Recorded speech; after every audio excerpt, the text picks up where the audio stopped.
गुजारिएगा। चलिए, शुरू करने से पहले आपकी एकाग्रता बनी रहे, इसीलिए अपनी कमर गर्दन सीधी करेंगे। उस परम पिता परमात्मा का ध्यान करते हुए एक बार लंबी गहरी श्वास लेकर ओम का उच्चारण करेंगे। आंखें बंद, लंबी गहरी श्वास।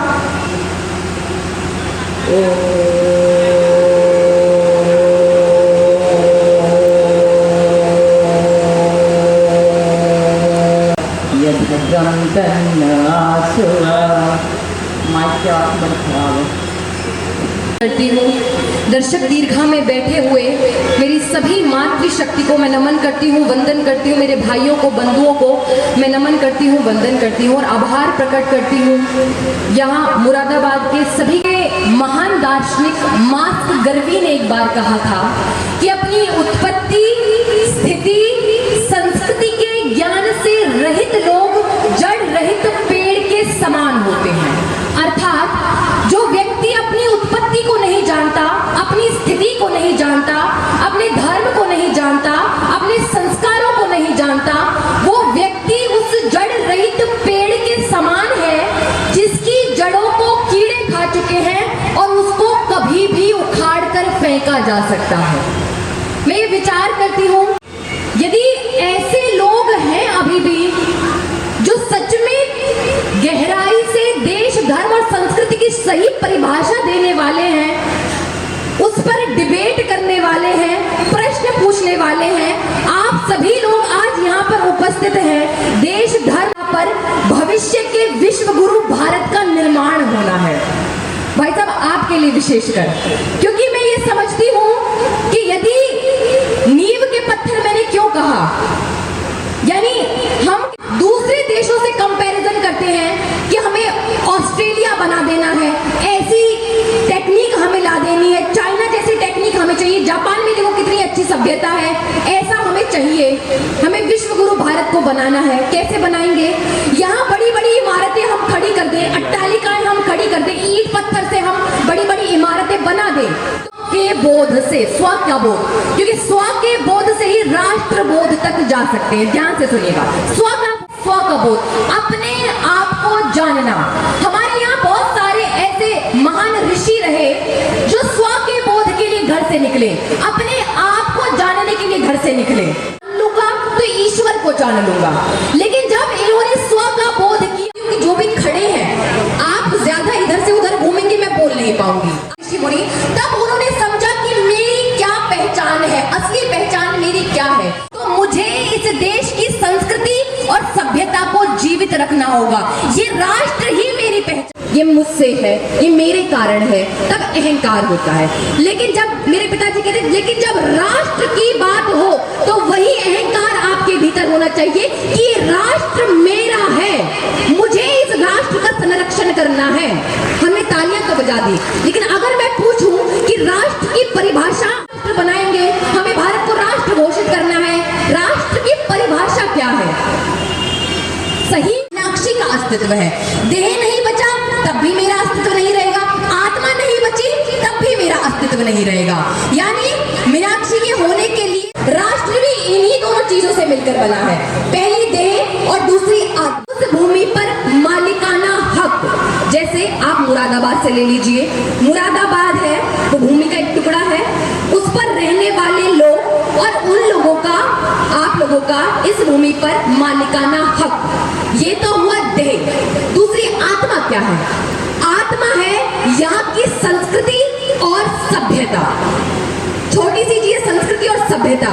यदि ये संस्कृति और सभ्यता यानी ये आत्मा नहीं रही तो आप इसको देश बोल सकते हैं, कंट्री बोल सकते हैं, लेकिन राष्ट्र नहीं। आती हूँ, मैं देखती हूँ कि वहाँ कितनी अभी भी सभ्यता और संस्कृति बची हुई है, लेकिन जैसे जैसे और मेट्रोपॉलिटन सिटीज में मैं चली जाती हूँ तो बस अपन उन माता पिताओं का एक ही देह है कि हमारा बालक कैसे भी करके अंग्रेजी सीख ले, अंग्रेजी सीखे तो विदेश चला जाए या मतलब कोई अच्छी नौकरी कर ले, मतलब देश धर्म की जो बातें हैं वो हम देख लेंगे, वो आपके लिए बन सकता है यदि यहाँ की चेतना, यहाँ की आत्मा, यहाँ की संस्कृति और सभ्यता जीवित नहीं रही। क्या वही आपके बालक आगे वो दे पाएंगे? क्या आगे? आप विचार कीजिए कि उनके बालकों को धर्म का आधा भी नहीं पता है, आपके बालक को गीता के 10 श्लोक भी नहीं पता है, ये भी नहीं पता है कि हमारे धर्म ग्रंथ कितने हैं, ये भी आपके बालकों को नहीं पता है। मेरे पास अमेरिका से एक केस आया कि गुजराती फैमिली है, पति और पत्नी करता है, पहले करता था, हम इससे जबरदस्ती करवाते थे, लेकिन अब वो भी नहीं करता है। जब बाहर जाता था तो अपने गेट पे लॉक लगा कर जाता था। एक दिन ये बाहर गया, हमने लॉक टुटवाया। कृष्ण जी कैसे हैं, इतनी गोपियों के साथ खेलते कूदते हैं, ये चरित्र है तुम्हारे कृष्ण का। राम जी कैसे हैं, अपनी गर्भवती स्त्री को घर से बाहर निकाल दिया।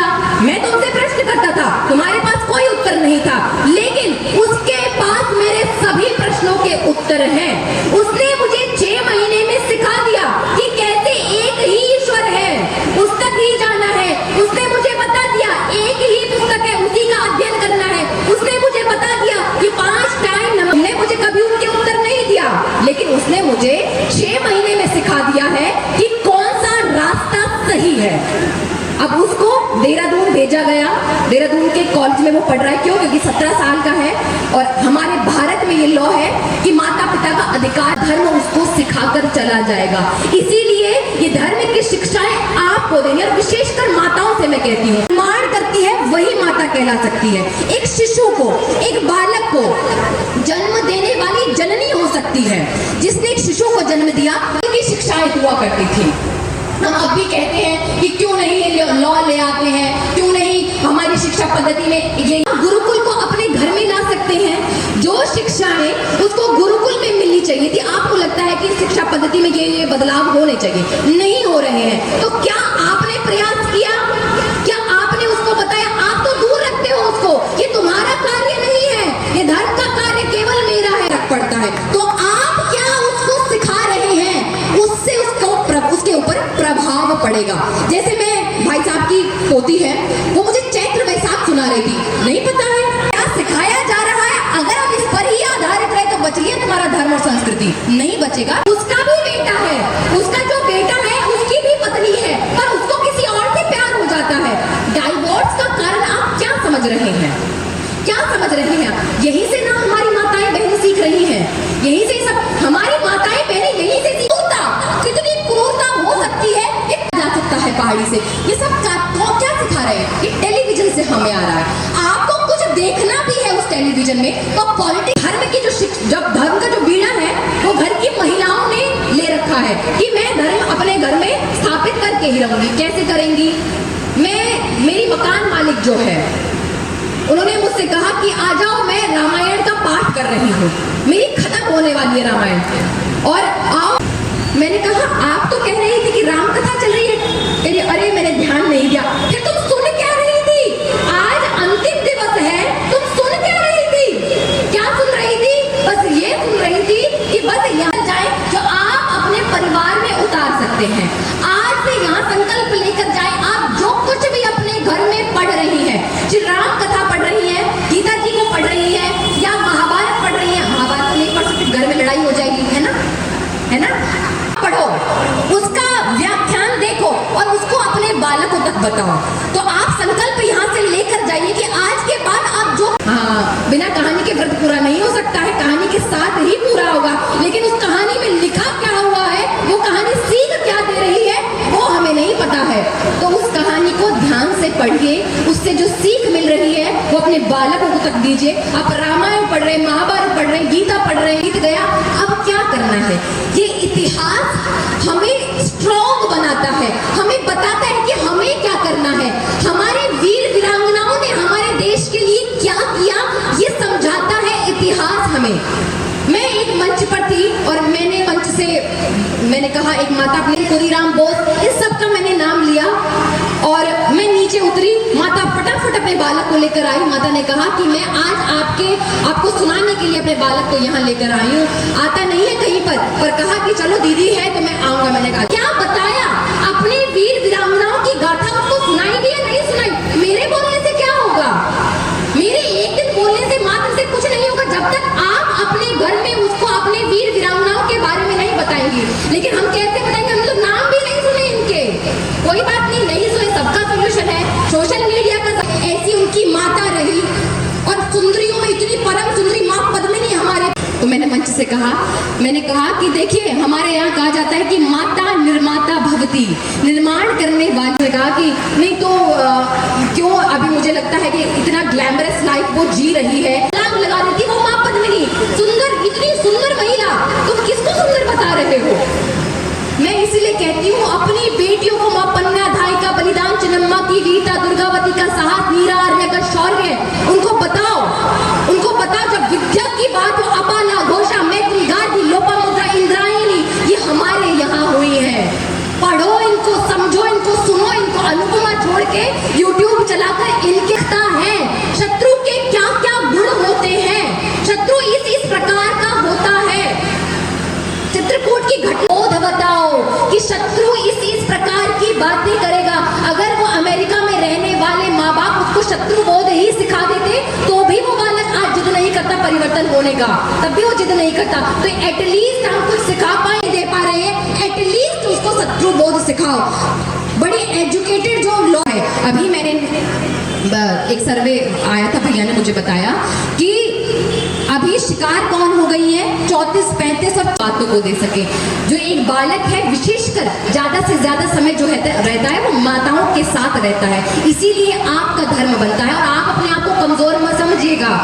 मैं अभी अहमदाबाद गई, मैं गाड़ी में थी, नहीं लगा सकते तो ये चूड़ियां पहन लो।